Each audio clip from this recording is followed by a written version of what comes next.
আপনার মতে শাশুড়িকে? শাশুড়ি তো সে যার নিজের মেয়ের ন্যাংটা হয়ে ঘুরলে কিছু না, যেন বৌমার মাথায় সবসময় ঘোমটাটা দেওয়াই থাকে।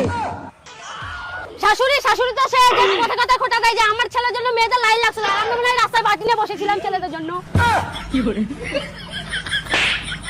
শাশুড়ি তো সে যে কথায় কথায় বলে আমি আমার ছেলেকে কত কষ্ট করে বড় করেছি, আর আমার মা তো আমাকে মিশো থেকে অর্ডার করেছে।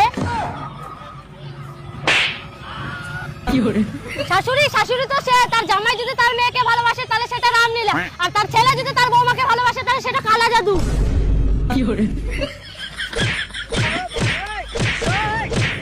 শাশুড়ি তো সে যে বিয়ের আগে বলবে যে আমার কোনো কিছু দরকার নেই, তবে বিয়ের পরে বলবে তোর বাপের বাড়ি থেকে দিয়েছেটা কি।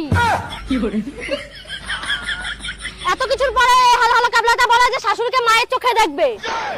এই ক্যাবলাকে আমি কি করে বুঝাই? যেমন দারচিনিতে চিনি থাকে না, কলগেটে গেট থাকে না, আমলেতে আম থাকে না, তেমন শাশুড়ি মায়ের মধ্যে কোনোদিনও মা থাকে না। তোর ঘর তোরাই হবে, তোকে কই প্রেম করে বিয়ে করতে না, তোরাই হবে, আরো প্রেম করে বিয়ে কর, হবে তোর।